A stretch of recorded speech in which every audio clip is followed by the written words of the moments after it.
Hi everyone, this is William from the Headphone Experience.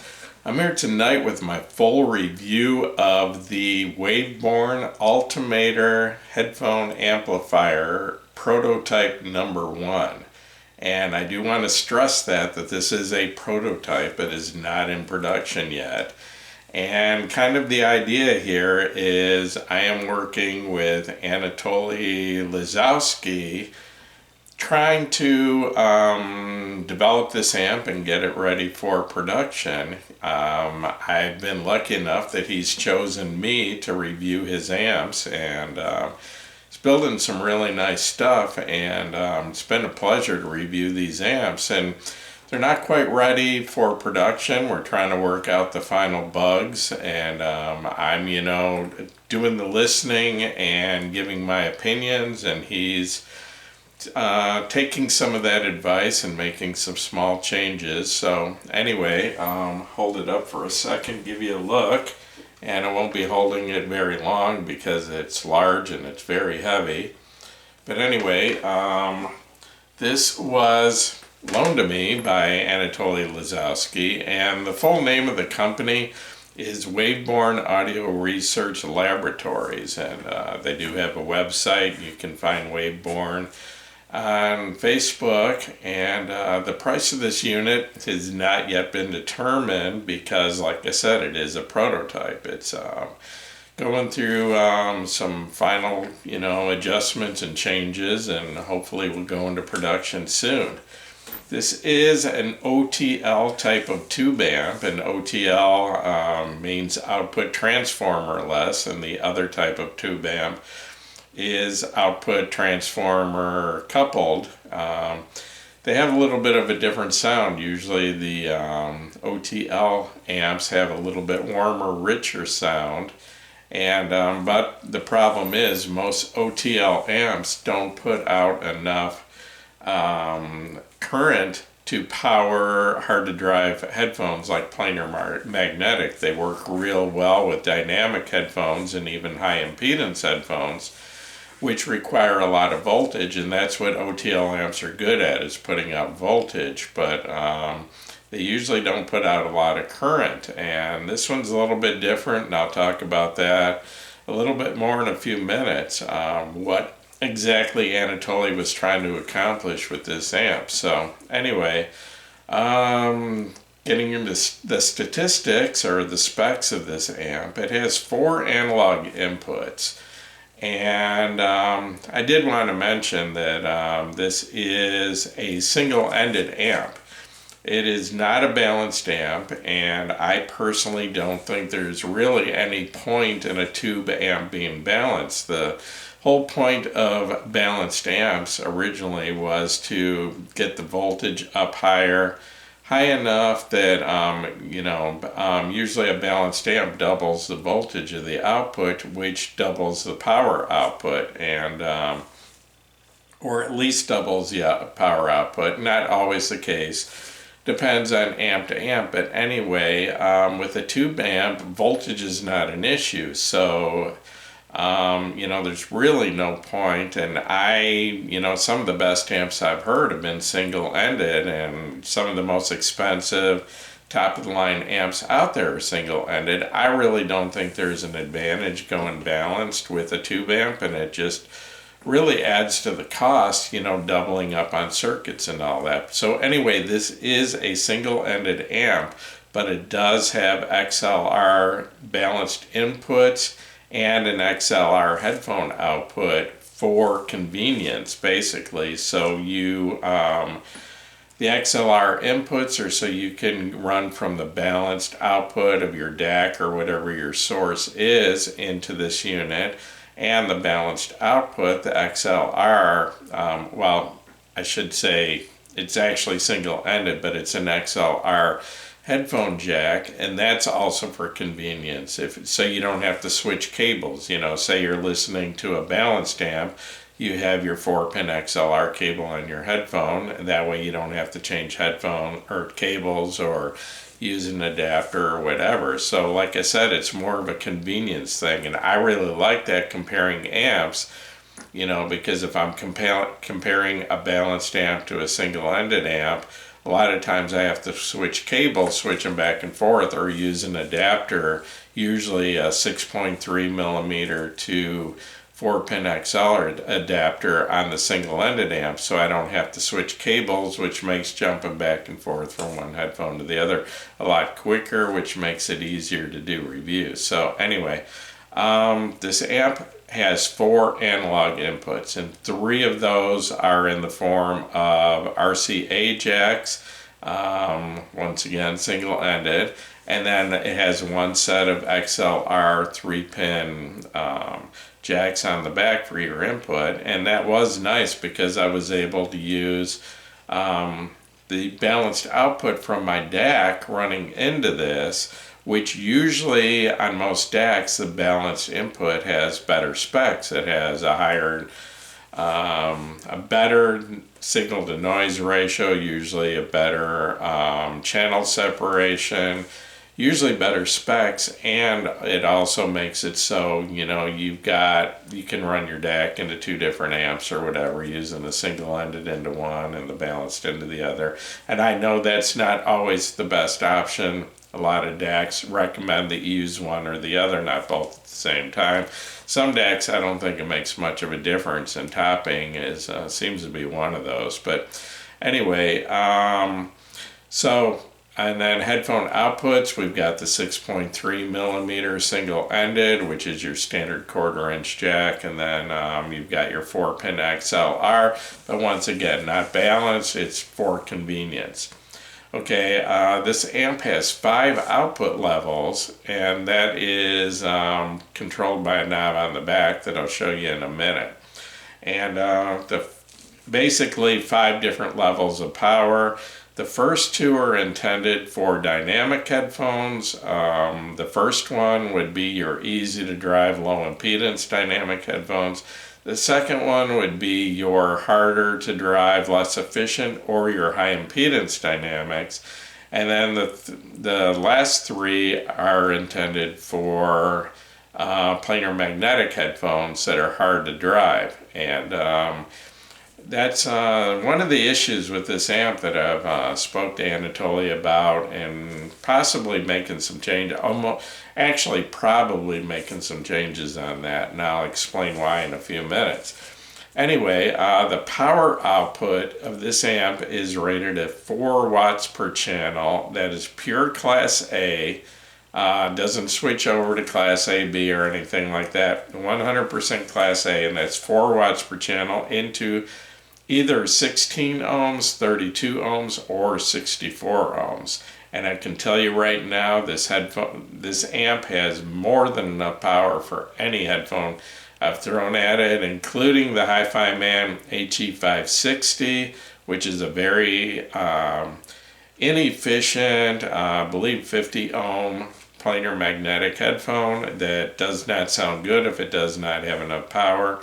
And also the Hi-Fi Man HE400 SE, which is a lower impedance, I think 20 ohms, but another headphone that if you don't put enough current into it, the bass becomes very lacking, very weak, and lacks dynamics, and the bass can sound muddy also. So it's a very good headphone to test the power output of amps.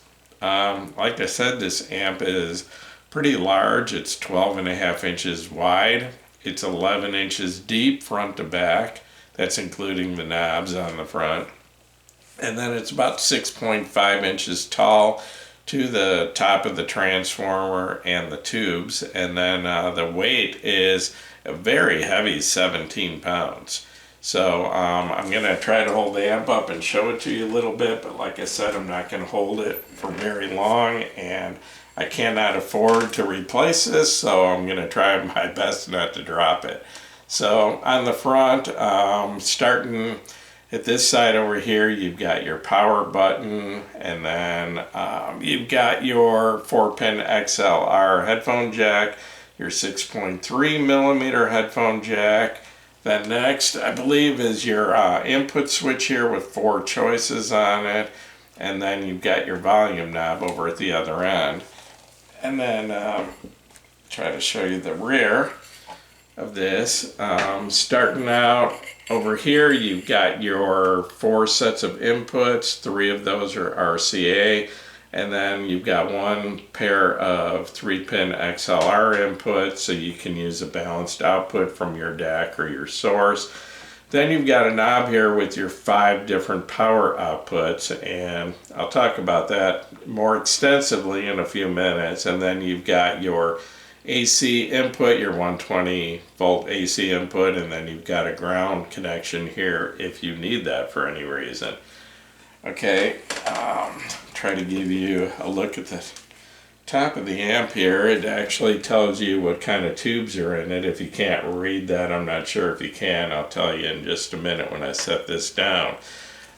This amp is in an entirely aluminum chassis, which makes it different from any of the previous Wavebourn amps. And as you can see, if I can get this back up here, has aluminum cooling fins on the one end and a thick aluminum plate on the front.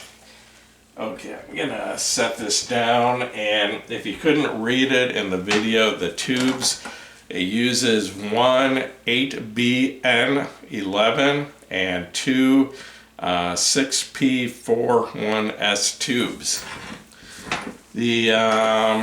Before I get into the sound of this amp, I wanted to spend a minute talking about the equipment I use to test this. And I primarily use CDs to review my equipment, and I use a Cambridge Audio 540C CD player as a transport, and put a digital signal into my DACs. And the DAC I primarily used with this amp is the Topping D70S, and that's the MQA version, and that's a DAC that I really like.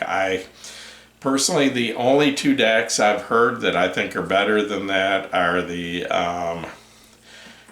Audio GD R8 MK2, which is an R2R DAC that goes about $2,200, and the Denafrips Pontus 2, which is another R2R DAC that runs about $1,800. But this little Topping D70S, which runs about $650, I think is an outstanding DAC for the money. And it is a Delta Sigma DAC, but I actually prefer it to the more expensive flagship Topping DAC, which is the D90.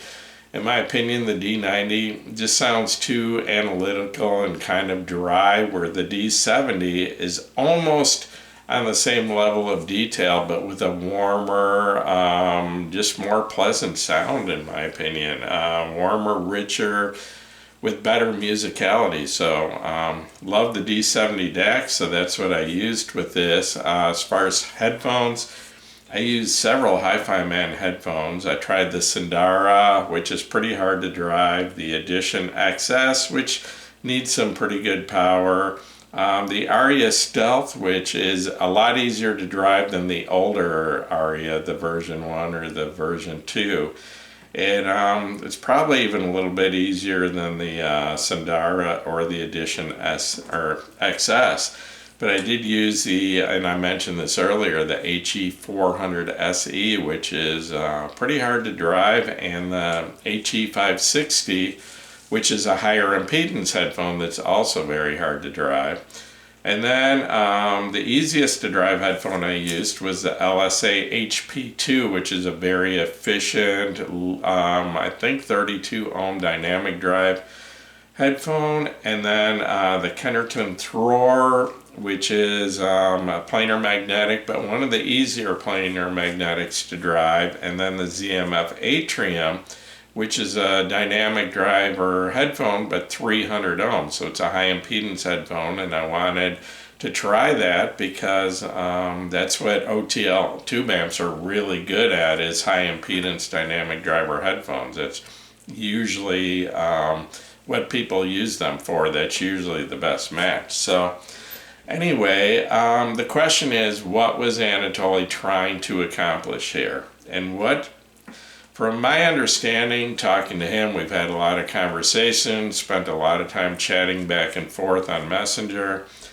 And what I think he was trying to do is, first of all, he only builds tube amps. He loves the sound of tubes, and I'm quickly becoming a big fan of tubes myself. You know, the more tube amps I hear, the better I like them. Tube amps do not measure as well as solid state amps, but to me they have a warmer, richer, just a more pleasant sound, and they usually have a more three-dimensional soundstage too, you know, more layering and more depth to the soundstage, and I really like that. So, but anyway, what I think he was trying to accomplish with this, and he's built other OTL amps. He's built a recent amp that I reviewed of his is the Power Amp Plus, which is a transformer coupled amp. And I absolutely love that amp. I love the sound of it. Until this amp came along, I can easily say it's the best sounding amp I've heard. And I've reviewed a lot of, you know, pretty high-end amps. And in fact, my reference amp that I have here that I use to do comparisons and all that is the Audio GD Master 9. And I've got that coupled with or paired, stacked with the Audio GD R8 MK2 DAC, and that combination is really, really incredible in my opinion.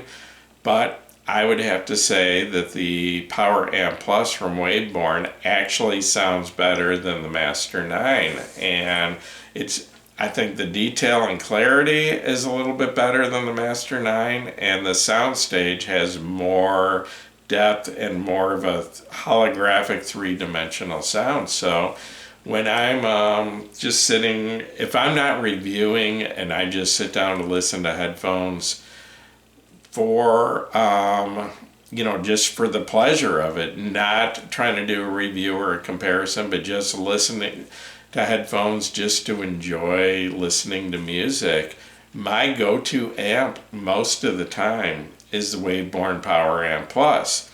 And there's actually a reason why this one hasn't replaced that. And first I'll tell you the things I really like about this amp, and then I'll tell you about the couple problems that I think need to be worked out before this goes into production. And the only reason that this hasn't become my go-to amp to listen to all the time.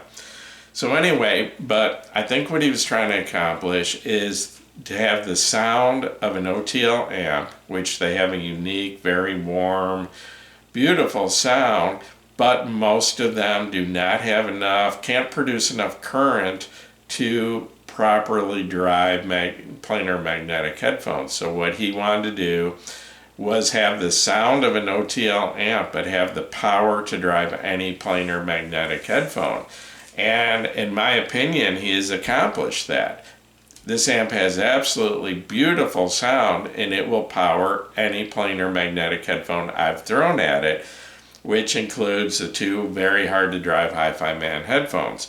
I don't have an HE6, which is probably the hardest to drive headphone on the planet. I wish I did.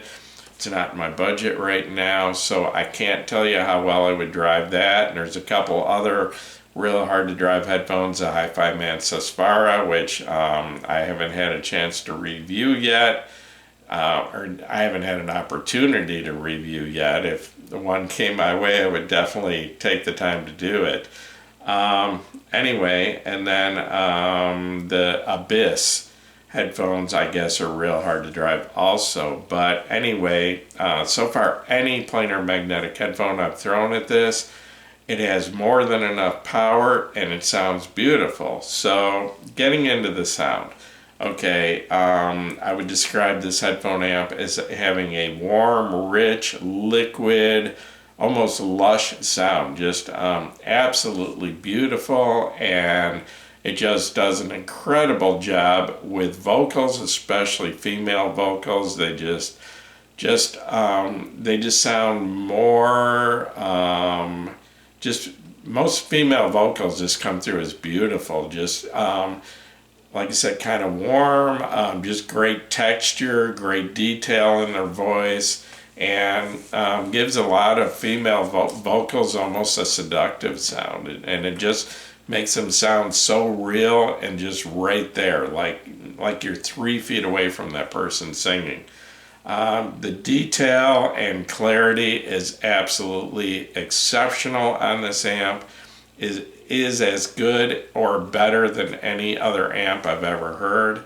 The sound stage is wide, it has good height, and it has very excellent depth to it. And like I said, it's a three-dimensional, multi-layered sound where I'm hearing things at different instruments at different distances. This is probably the best sounding amp I have ever heard. The only amps I actually compared this to were the original Wavebourn, what's it called? The Preamp Plus, which is an OTL type amp. I've compared it to that, and it has a very similar sound, but a lot more power behind it. The Preamp Plus will do a pretty good job with the easy to drive planar headphones like the Kennertons and the Hi-Fi Man Aria. It does a pretty good job with those, and it does an excellent job with the ZMF Atrium. Okay, well, this amp has a very similar sound, but just way more power behind it, a lot more. So it has a more dynamic sound, it has a harder punch, better control of the bass, and more dynamic bass. So, and then I also compared this to the Wavebourn Power Amp Plus, which has, it's rated 3 watts per channel, and I think that's actually a conservative rating. I think it has more. They both have similar power.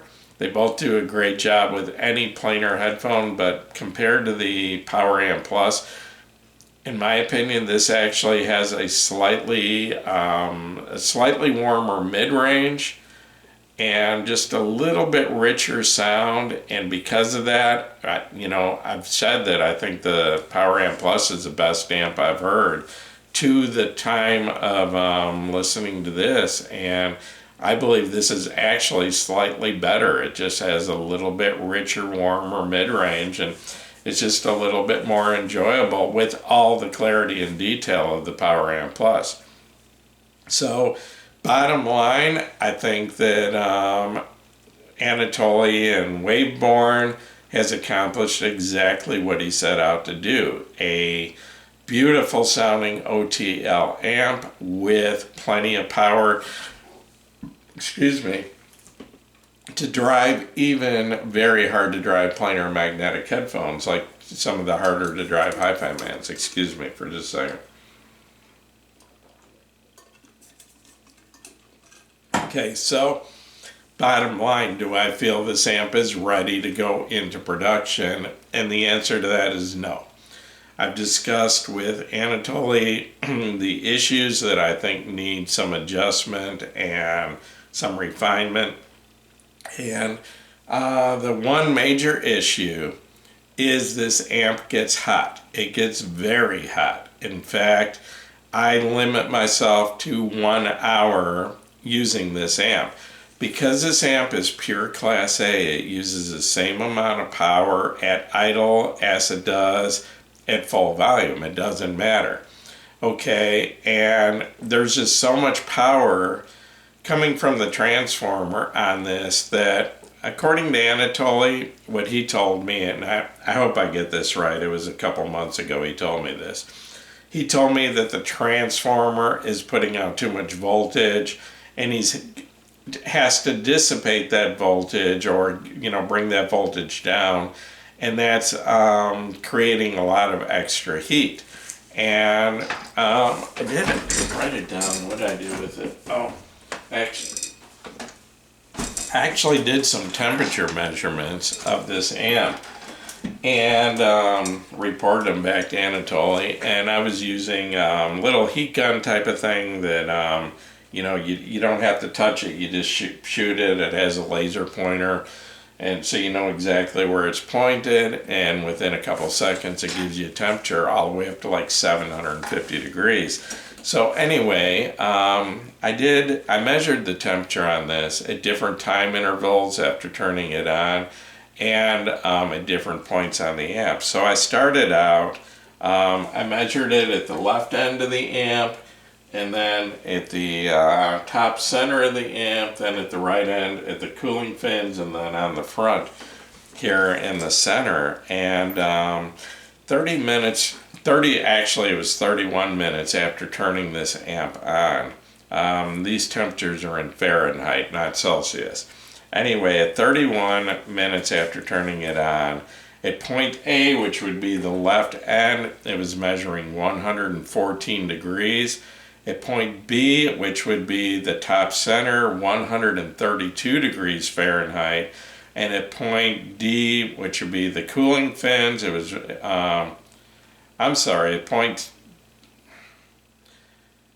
B, which would be the top center, 132. Point C, which would be the cooling fins, 165 degrees. And then point D, which would be the front, 115 degrees Fahrenheit. Okay, that's pretty hot. I mean, 165 degrees at the cooling fins, and that's the point of the cooling fins, is to dissipate the heat. But the longer I have this amp on, the hotter it continues to get, and that's kind of an issue. And I measured it out to actually 95 minutes, and what happens at the 95-minute point is the amp actually starts sounding distorted and muddy, but if you turn the amp off and let it cool off back to room temperature, which takes maybe an hour, it works fine after that. So it's not damaging the amp, but for some reason, and I don't know the mechanics of that, I can't tell you why the sound distorts when it gets hot. But anyway, at 95 minutes, the temperature readings on this amp were 138 degrees at the left end, 158 degrees at the top center, 190 degrees at the cooling fins, and 134 degrees on the front center, which would be like right here. But also the volume knob itself was up to 133 degrees Fahrenheit, and that's feeling pretty warm. I mean, you grab that volume knob at 134 degrees, that's like the temperature of your hot water coming out of your water heater. And it's actually uncomfortable. I mean, you can't hold it for too long at 134 degrees.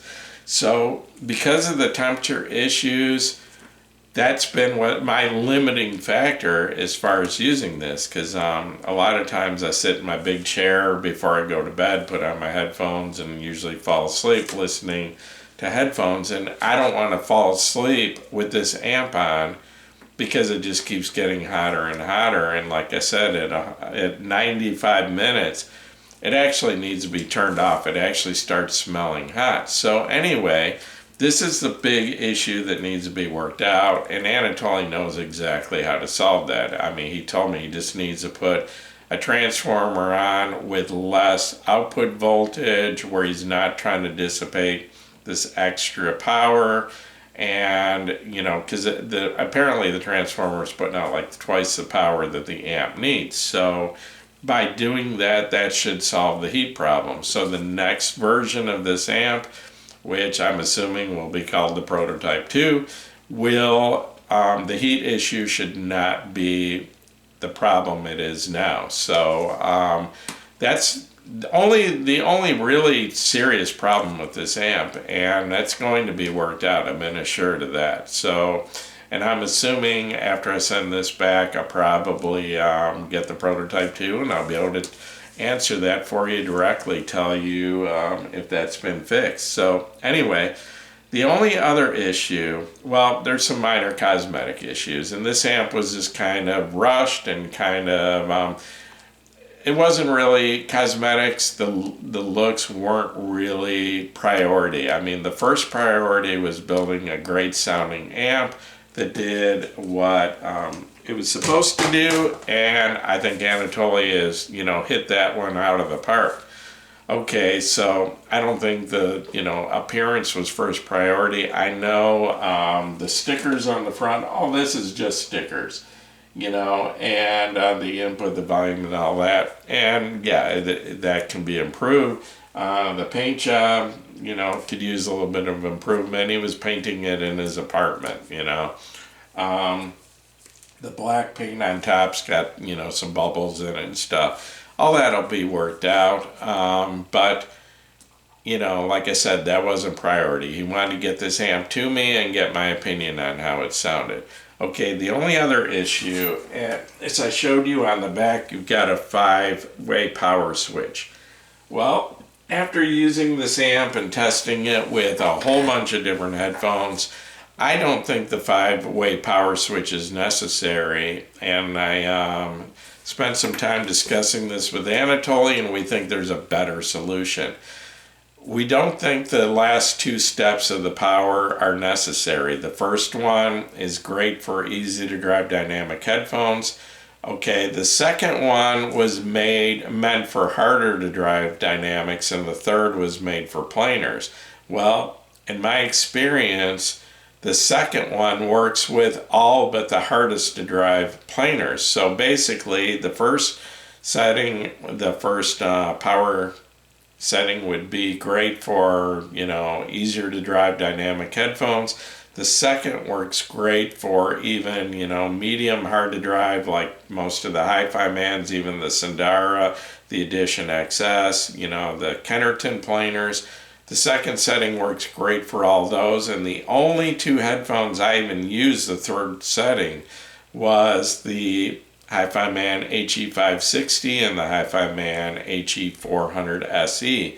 And it has more than enough power for those, so actually we're thinking, but there is a slight amount of hiss coming out of that, so we're thinking, maybe dial back the gain just a little bit, and because I don't like to hear any hiss out of a headphone amp, and with a few headphones I am hearing a little bit of hiss on the second power setting, and on the third I'm hearing a little bit of hiss even with hard to drive headphones. So like I said, Anatoly assured me that will be taken care of also, because he knows I don't like to hear background hiss. So anyway, so what the plan is to, instead of having a 5-way power switch and having 5 settings, I think what Anatoly is planning on doing is putting an attenuator on it like he did on the Power Amp Plus, which basically, if it's all the way to the right, you're running the full power of the amp. As you turn it to the left, it's reducing the power and also taking down the background hiss and everything with that. And with the Power Amp Plus, I can run that anything from hard to drive planar magnetic headphones all the way down to super easy to drive dynamic headphones with absolutely no hiss. And I love that. It's just with the attenuator, what I do is I plug in the headphone I want, I turn it all the way down, I plug in the headphone I want before I put my CD player on pause, and I slowly turn the volume knob until I start to hear just a little bit of hiss, and then turn it back a little bit, and that's usually the perfect point to listen to it, So with a headphone like the HE560, I turn it all the way to the right, full power, with something like, say, the Grotto SR80E, very easy to drive. I turn it all the way to the left, no background hiss, perfectly quiet. And then the volume knob is in the right place too. I'm like between somewhere around 9-10 o'clock at a comfortable listening level. And so I think the attenuator is a great idea. I love it on the Power Amp Plus. So instead of going with the 5-way power switch on this, I think we're going to go to the attenuator, and I'm hoping it'll be on the front. I'm not sure if that's possible yet with this chassis, or if he's going to maybe go to a different chassis in the future. I'd love to have the attenuator on the front like it is on the Power Amp Plus. I don't have to reach around back to do it. But so basically, the best sounding amp I've ever heard. It has some heat issues which are going to be taken care of. and the cosmetics, you know, before it goes into production, that'll be taken care of. And I think we're going to try the attenuator instead of the 5-way power switch. And I think that is going to be a better setup and work out better. So I really, really love the sound of this amp, and I'm very much looking forward to the second prototype with the revisions, because it could end up being the best amp I've ever heard and my favorite amp, and then I'll not want to send it back and probably be trying to buy it or something, but that's not going to happen right now. It's not my budget. So anyway, yeah, very much looking forward to the next edition, and so I'll be sending this one back soon, and I don't know if Anatoly's if he's going to salvage parts of this, or maybe he'll sell it the way it is. I don't know. But like I said, it does have a few issues, mainly the heat issue, but those are all going to be worked out. So anyway, going to wrap this up. Once again, this is William from the Headphone Experience. If this video has helped you, please give me a thumbs up. Please subscribe to my YouTube channel if you haven't already, and the Headphone Experience on Facebook is up to almost 19,000 members, so hope to see you over there. You're all welcome to join the group. It is a private group or a closed group. You do have to ask to join, but just about all of you will be let in. I wouldn't worry about that. Unless you've been on Facebook for like a week, then we usually don't let those people in. But once you've been on Facebook a little while, you probably get into the group. So anyway, once again, thanks for watching my video.